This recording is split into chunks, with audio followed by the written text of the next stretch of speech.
Hello again, everybody. This is Rocket Rick J18, and today I want to bring you and talk with you about my SGC reveal that I got back yesterday. And before I start, I want to tell you what to expect. First of all, I don't have the patience or maybe it's the discipline to open these cards and show you for the first time what the grades are. I'm not embarrassed about the grades, mind you, and I'm going to show them to you, regardless, but I can't wait. I mean, I just can't, so I don't. Well, with that in mind, what I'm going to do is I'm going to show you the cards in the order in which they were presented on the invoice. So there are 25 cards, and that's how I'm going to show them to you, with two exceptions, and those are oversized cards, which I'm going to show you at the end. So that's what to expect, and I'm more than happy with the grades that I got, even though most of them are, ones, twos, threes, and maybe an occasional four or so. And they're different from different eras, different, pre-war, classic, more vintage, if you will. So that's what to expect. So with that in mind, let's turn the camera down, a look at the desktop view,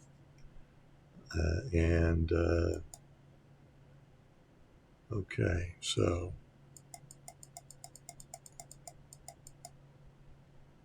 there we go. So the first card I'm showing you is from the T206 set, and it is a 1909 Sweet Caporal portrait of Bill Bradley, who is, a journeyman with the Cleveland Indians.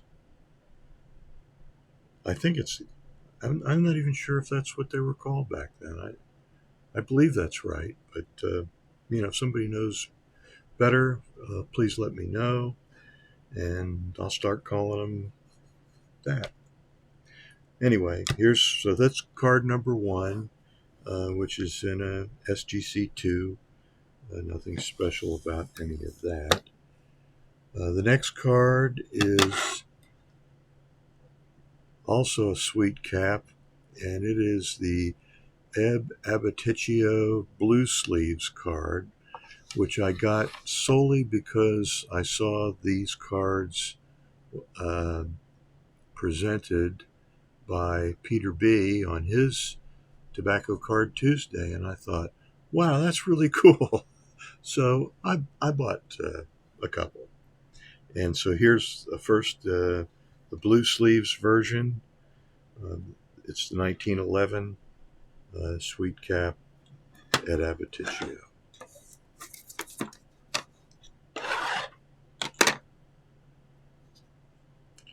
The third card is the other version of Ed Abatticchio, and this is the 1909 version.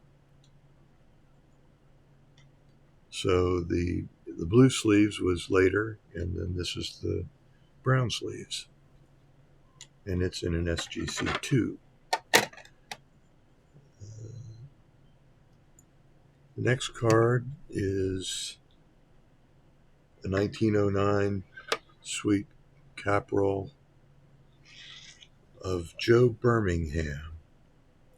And I don't intend to collect every, even as many as I possibly could, theoretically. But I bought this one because this is Joe Birmingham also with the Cleveland Ball Club.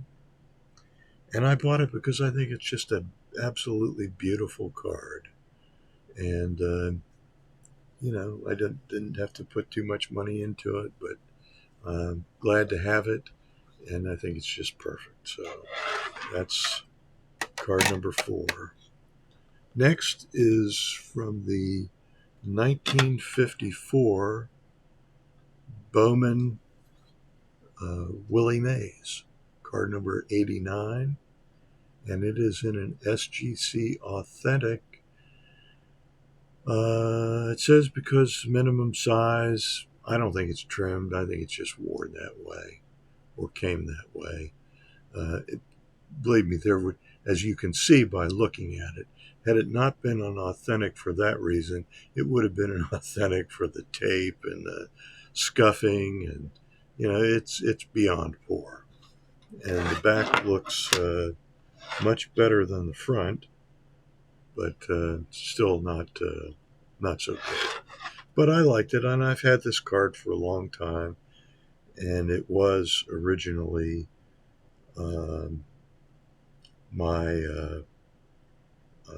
no, it wasn't. It was not. I was going to say it was originally the card that was in my set, my complete set of 54 Bowmans, but that's not true. I just an extra. So the next card number 6, is the 1955 Bowman Willie Mays, and it is in a SGC1 pour.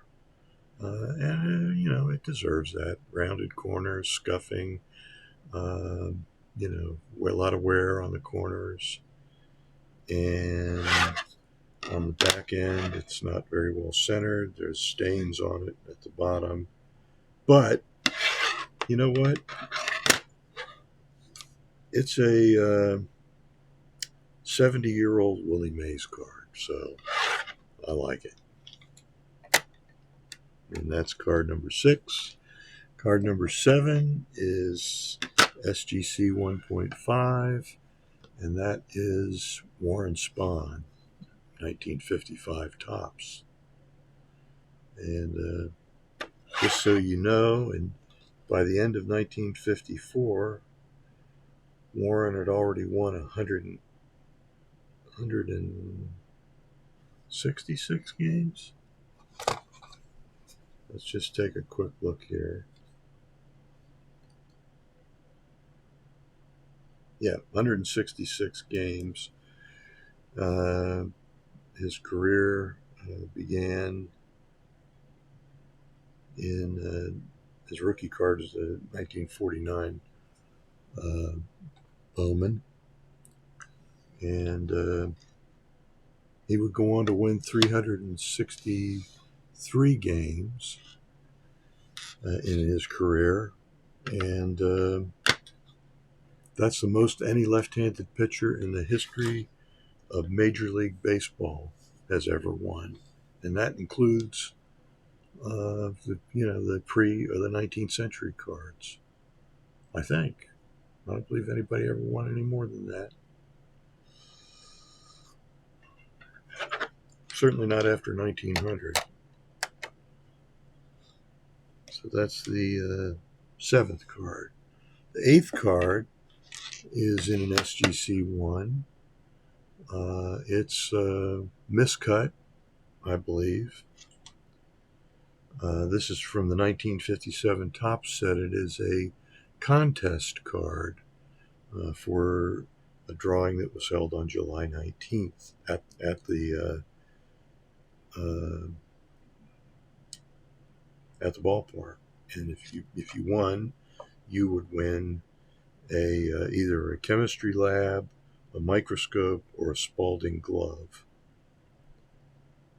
So I think these cards are super cool. There's 4 of them, and I do have all 4 in my complete set of 57 Topps. Okay, card 9 is a 1958 Topps All-Star card of Henry Aaron. It's This corner is pretty worn. The others don't look too bad. Excuse me. And it's in an SGC 1.5, which is fair. On the back, again, most of these cards get most of their wear on the fronts for a variety of reasons, but this is the back of the Aaron All-Star card. That's number 9. Number 10 is for my Frank Robinson set, graded card set. And pretty lot of scuffing, a lot of rounded corners. Not so bad on the centering. So it's certainly earned its grade of 1. But I'm glad to have it, and it didn't cost me hardly anything. Really nothing out of pocket. So, card number 10 is, that was card number 10. This is card number 11, and it is the 1959 Topps Hank Aaron All-Star card, and it doesn't look too bad. It's in an SGC 3, and I was, happy with that grade. It's definitely got some wear and tear, so it got a very good. Not centering, not so good on the back. It's, it even looks like it might be a bit, of a diamond cut. So, probably can only be so good. 3 is pretty good. Here's another SGC 3, and this is goes along with my collection of Dick Allen graded cards. I'm going to try to get his complete run of Topps cards. The base cards.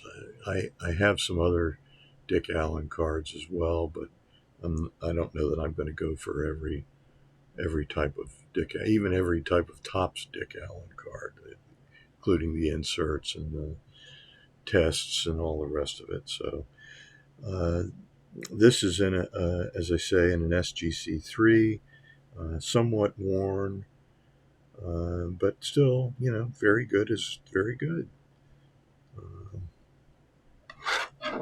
I think as a rule, there are too many grades from 6 to 10 and not enough grades from 1 to 5. You get a 5 and that's excellent. And that's only, not even collector grade for these 1960s cards. These cards, of which most are, those are most of Dick Allen's cards. Here's another Dick Allen, also in a 3. This one, I will say, I was a bit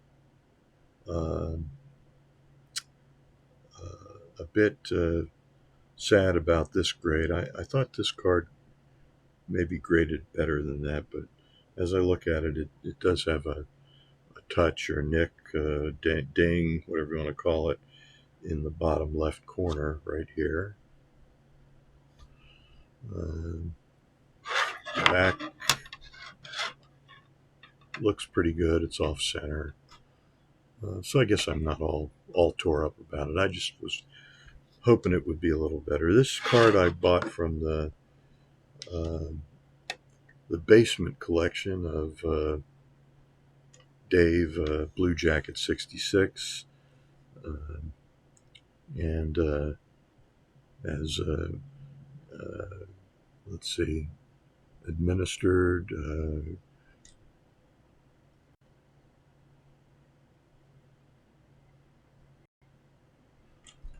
I'm not sure what's going on there with my camera. It still is filming, so I'm going to go with that and hope that for the best. 3, 4, 5, 6, 7, 8, 9, 10, 11, 12. That's card number 13. We're about halfway through. Card number 14 is a 1962 post serial card.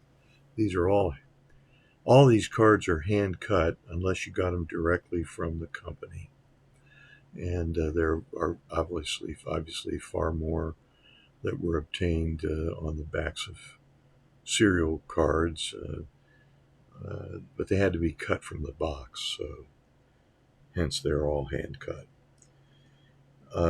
So this is 1.5, which is good, and I think it's. I would have liked to have seen, 2 be good, and that gives you some room between, or 2 rather, be fair, and 3 good, and 4 very good, and 5 excellent. I think that would have been okay. So anyway, that's just me. It's not, so forget about it. Anyway, I like this card. 1.5 is perfectly fine with me, and that's card number 14. Card number 15 is a World Series card. The winners celebrate. That was the term that they used for several years. Topps did on their World Series cards, of which 1960 was the first. So this, of course, is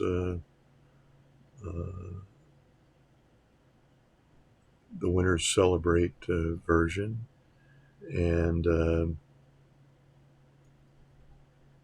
there were 8 cards in the World Series set because obviously the series went 7 games, and the Pirates won in I think a stunning upset over the heavily favored Yankees. I mean, this is a true David and Goliath World Series, and this is the World Series that the first one that I watched on television in 1959.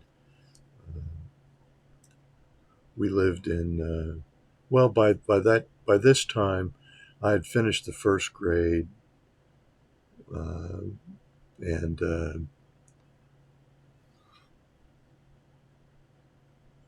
by 1959 I had finished the first grade, so I was moved from the Philadelphia area, Havertown, if you'd like to know the exact place. And we moved to Newark, Delaware, to live with my grandmother and my Uncle Bill. And that's where we lived for a year till, Mom kind of got her feet on the ground and got a job. And, we were able to save a little money. So this was, this was my introduction, 1960, to the World Series. Happy to have this card. Perfectly satisfied with a 1.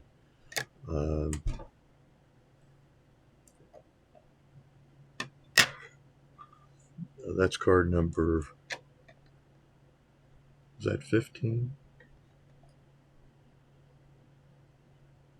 7? Yeah, that's 15. This is card number 16, and this is Henry Aaron's 1961 Topps card, the most valuable player. And it's an affair, and you can see every corner's rounded. There's scuffing on the face of the card. It's fairly well centered. Not perfect, but pretty good. The backside, as with most cards, looks a little better than the front side. Not quite as much scuffing.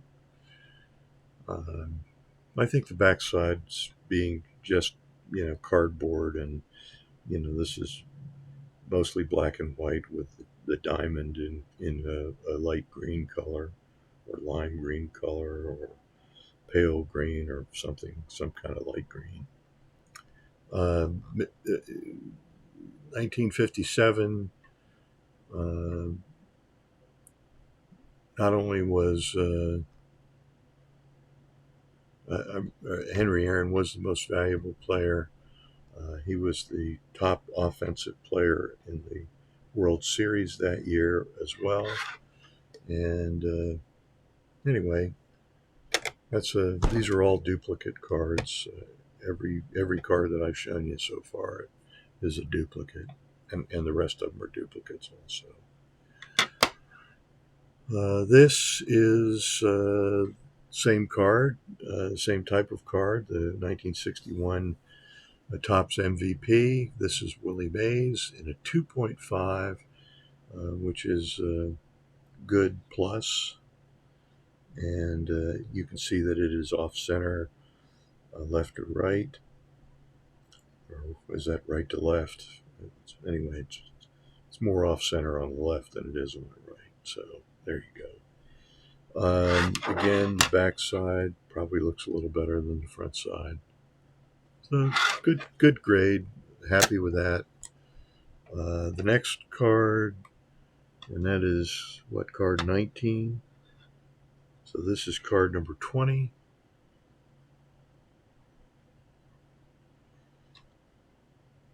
It is the 1968 Topps Game card in a fair condition, 1.5. And this is, these cards come rounded with rounded corners, so they can't, I don't know why they knocked it down.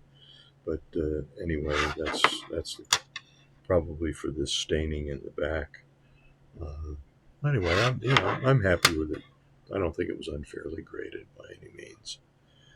So this is an insert card in the 1968 Topps set, and I think there are, if I remember correctly, 33 cards in this set. Yeah, 33 cards. Card number 21 is a 1973 Tom Seaver card, and it is this is the 21st card number 350. And Tom Seaver,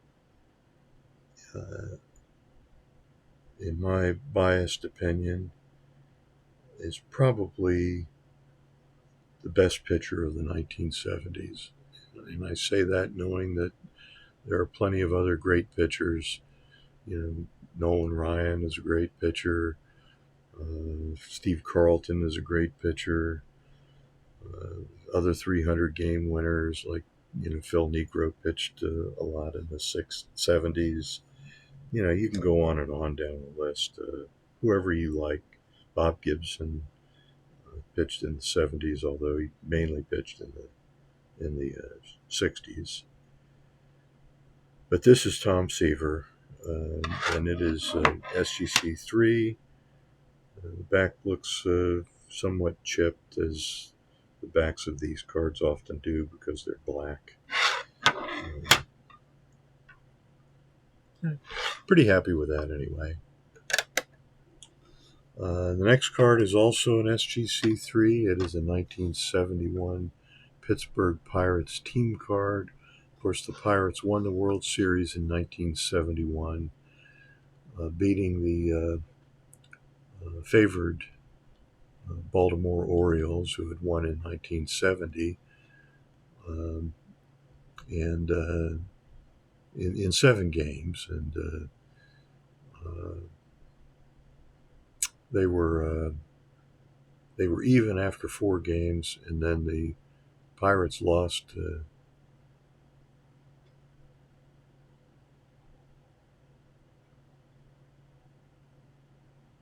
I believe the Pirates lost Game 5. They won Game 6 and 7. I think that's correct, if I've got it right. Anyway, you can see this card. If anything, 3 is a charitable grade. You can see that there's some dings on the corners. There's a lot of chipping.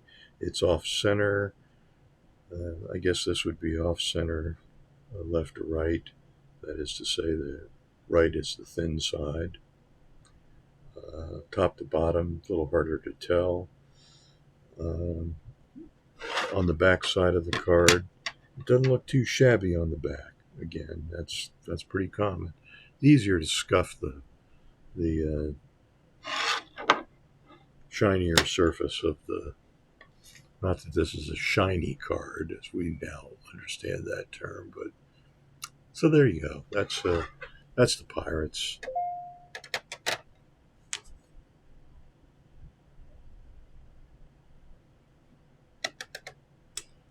and that's card number 22. Card number 23 is 1972 Topps Series Celebration. You can see Manny Sanguillen there. 44 is one of these Pirate coaches. I think it's might be Osiak.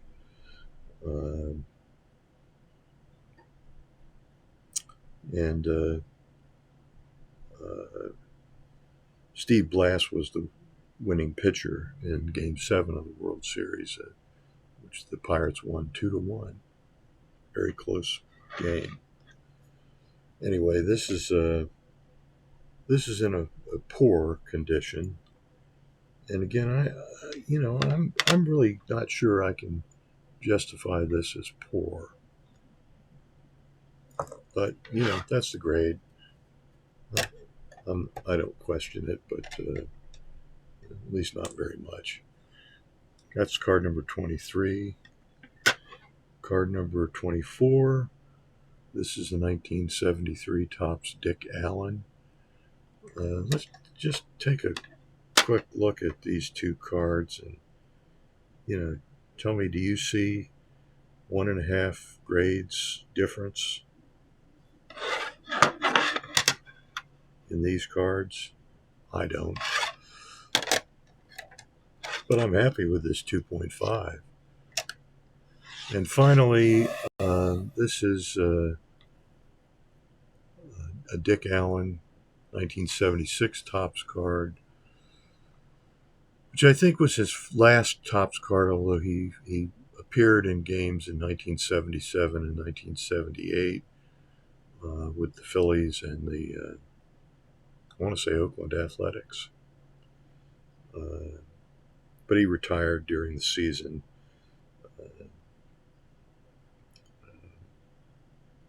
Dick was a quiet guy. I don't think he was particularly moody, but I think he just felt like he couldn't do it anymore, and they gave it up. And that's card number 25. So that completes the regular cards. The other two cards are larger format, and I'm going to close with them, and I'm going to have to, just so you can see it all.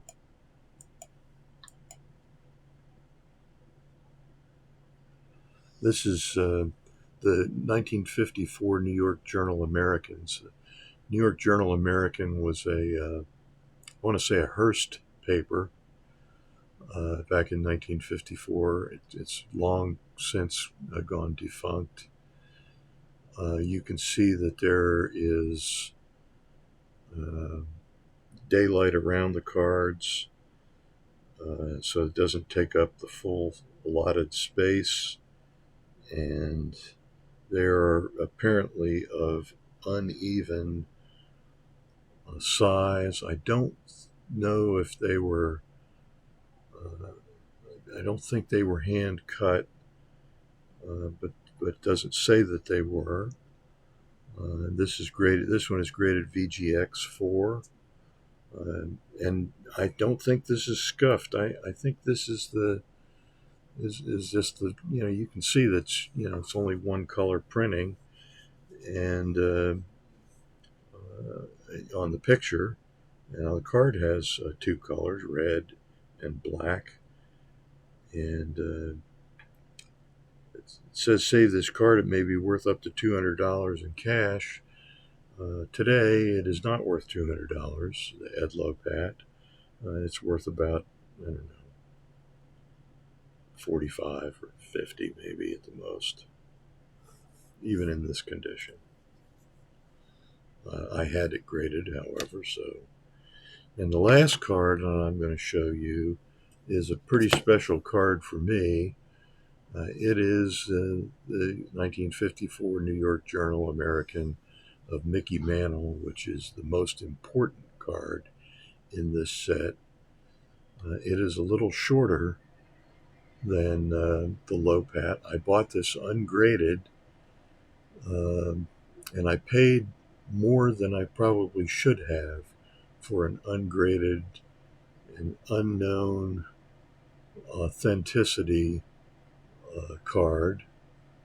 I'll tell you that I paid $900 for it in full disclosure, not because I want you to know how much I paid for it. I'm a little bit ashamed of how much I paid for it, to be honest with you, in that condition, but it was authenticated and graded by SGC as a 2.5, which I am very happy with. And again, you can see this card. The printing on it is not the clearest, but that's I think that's just an artifact of these cards. I have wanted this card for so long, and it's hard to find in grades in virtually any condition except not authentic. Uh, in uh, in this grade for under $1,000. So I'm not terribly disturbed by how much I paid for it, but I worried about it for several weeks until, I got the grades back from SGC and was elated to find that it had received the 2.5 grade. Something up here. This looks like a scratch on the not on the card, but on the might have even been some hair that got into the card when it was slabbed. You can see the back side of the card has the 1954 team schedule.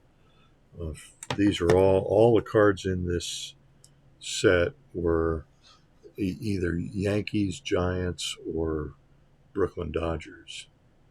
So these two being Yankees cards, the only two New York Journal American cards that I own. So both Yankees.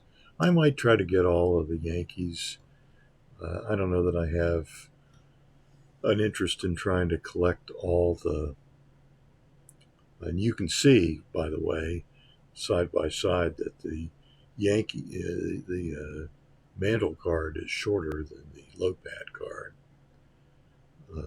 But it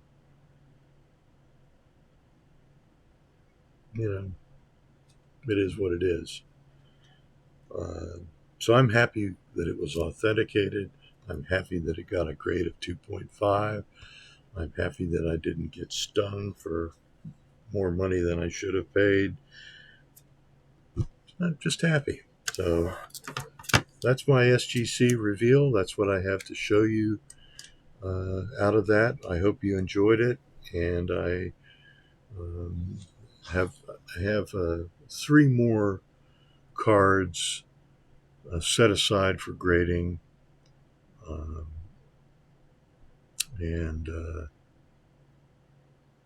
so there'll be more later as I can afford it. Although I'm going to do one fairly soon because I got a 10% coupon, 10% off coupon for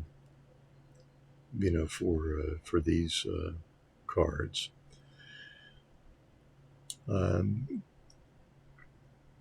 Let's go back to there we go. I'll have to duck down, and so I got my Lou Gehrig Says T-shirt from Reindeer Studios. Scott really like this.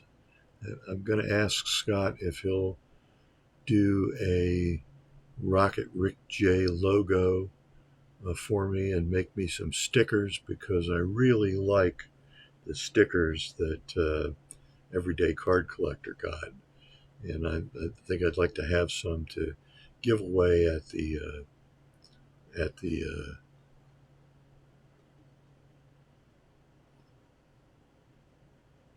National, or maybe even at Strongsville. So if they get back in time. So that's what I have for you. And this is Rocket Rick J 18, wishing all your collecting dreams come true.